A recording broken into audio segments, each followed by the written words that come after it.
There we are, doing the final assembly on our little 4H. Everything's been cleaned up and looking pretty spiff and span. Now we're just going to do a quick double check of a few things. Mr. Adam here is lubricating under the heads of the bolts. This means we can get the right torque.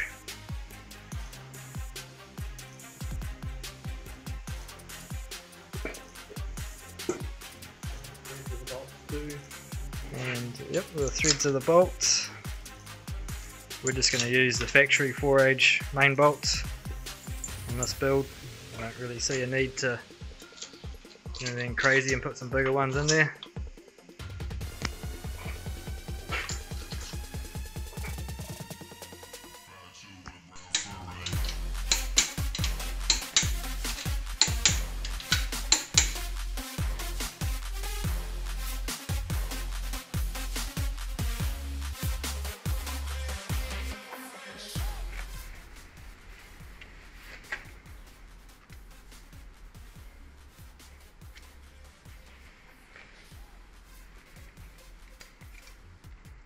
Some joke about, like your thing, put a ring on it.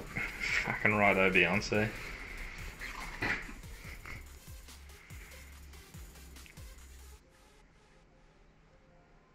the gaps opposing. So top ring gap there, second ring gap at the bottom.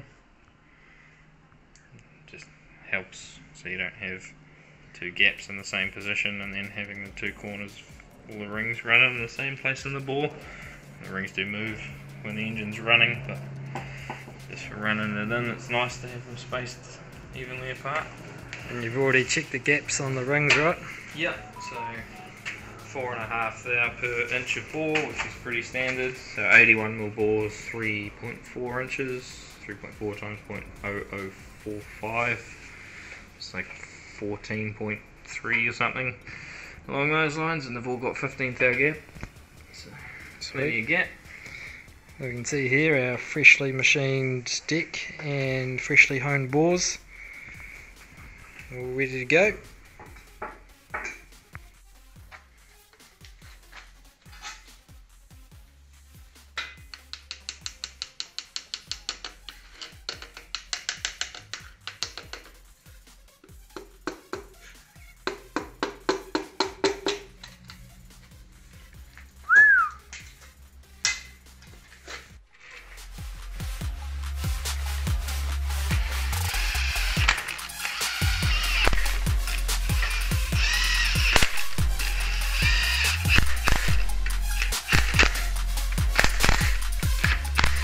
Talk to spec. Just sitting in the 400 litres. Gels. And below sitting. And then back them off. Just so they're loose.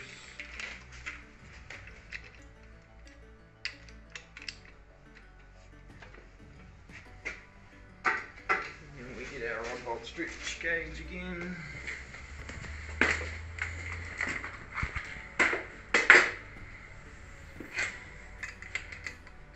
Same as it was before when we were checking the rods out of the motor. Zero it. Set torque wrench to the correct torque value.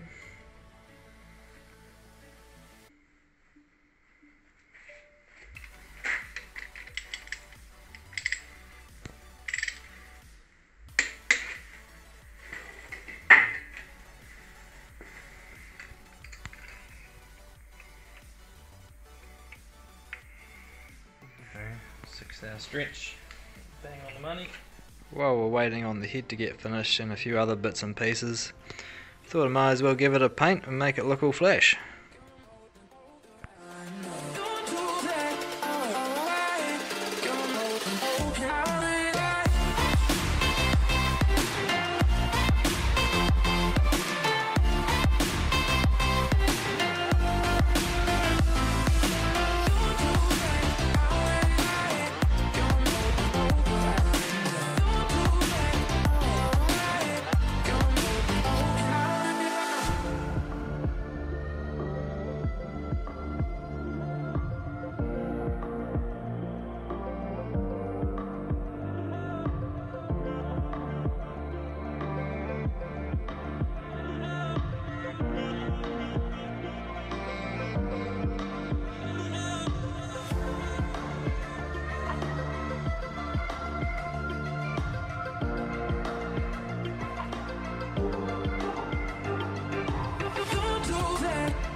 Time to start bolting some stuff to our block.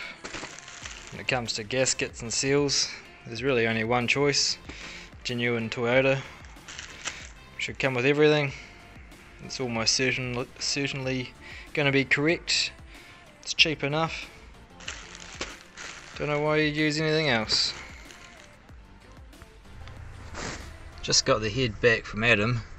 It's had a wee tickle up, wee port and polish. So she's looking pretty damn flash.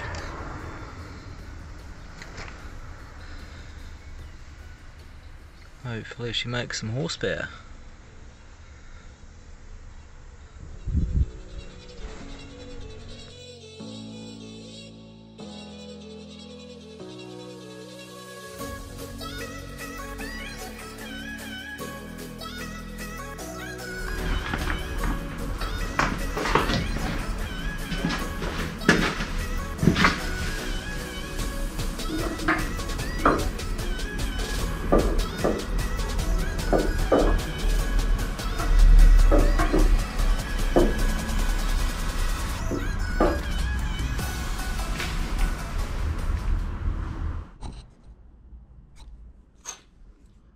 Got myself a new set of factory Toyota head bolts.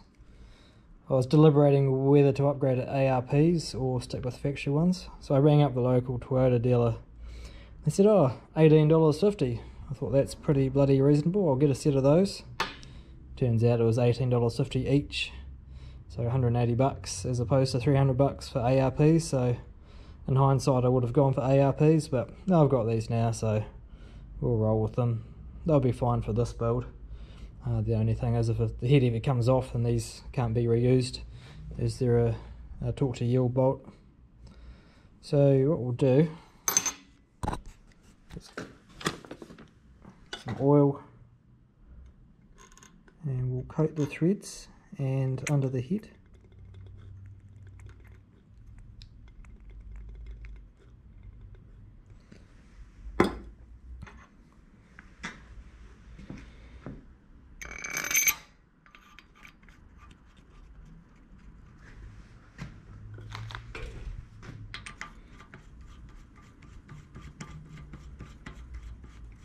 We'll just loosely wind them all in for now.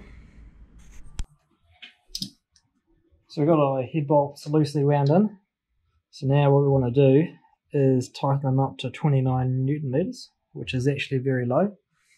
But then we do 2 extra tightens up, where we want to go 90 degrees and then 90 degrees again.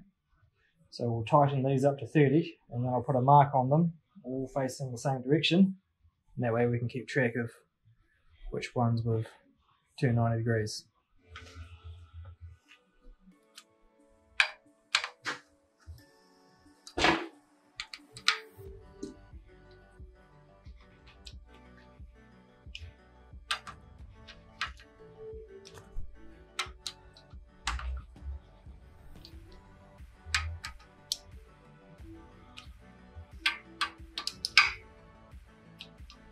So we want to work our way from the inside outwards for each stage of tightening that we do.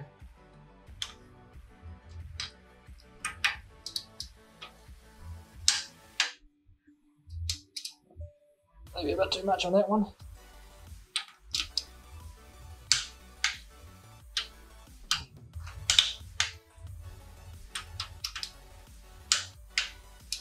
So to make sure we get the right setting, we may need to back it off, so we get the click while it's sliding.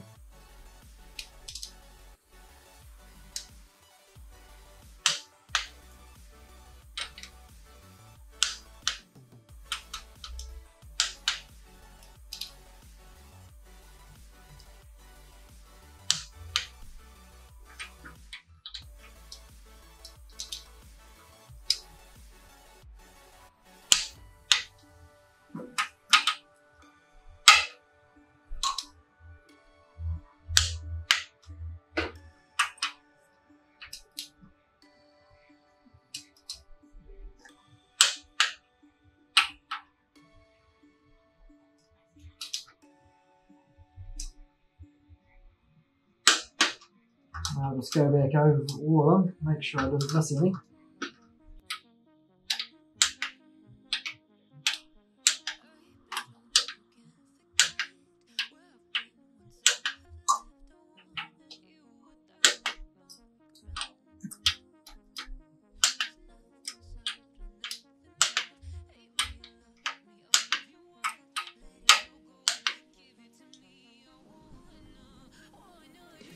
can see each of these marks is now 90 degrees to where they were before.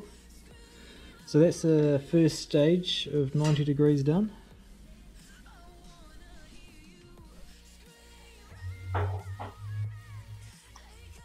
First of all of our paint marks are facing the way we want, and now it's time to put in the cams. So first of all, this cradle, which holds the lower cam caps on the intake side, plus grease or engine assembly grease all around for all the bearings and all the buckets.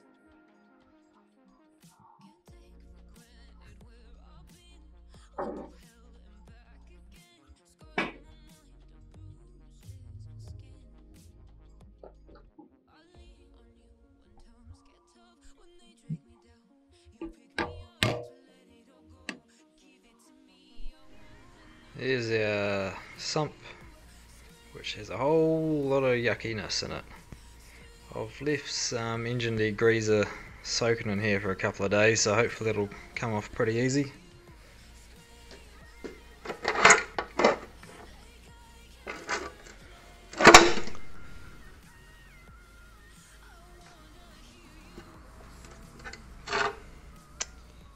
It's going to need a few rags, this one.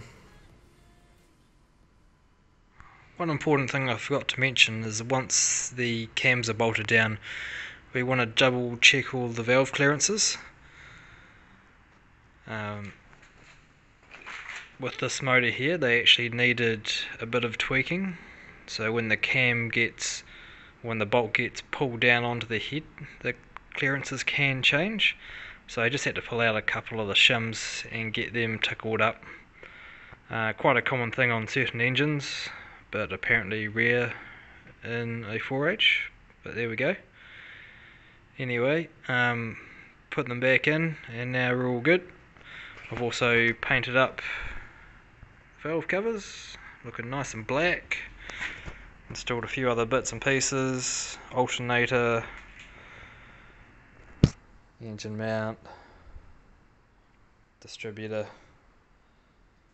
bolted on, top cam cover, lower cam belt cover, some pulleys. Unfortunately my middle cam belt cover is going walkabouts, so I'm going to need to go buy a new one of those, either that or hopefully it turns up. Extractors are bolted on, that's about it. All this fire extinguisher dust is an absolute bastard, it just goes everywhere. So as we can see, we've got it off the engine stand and onto the engine crane. So we're going to put the flywheel on there. So I've got to put a new flywheel on it. With the old E-Series gearbox, it had its own flywheel and different spline. So I thought I may as well put a new clutch on it, new flywheel. When I say new, brand new second hand. Doesn't look too bad, I'm just going to give it a wee scuff up. Ideally I should get it machined, but I'm not very patient. It looks in pretty good condition, just needs a bit of a clean up. Some ARP bolts so we don't get a flywheel chopping off my legs.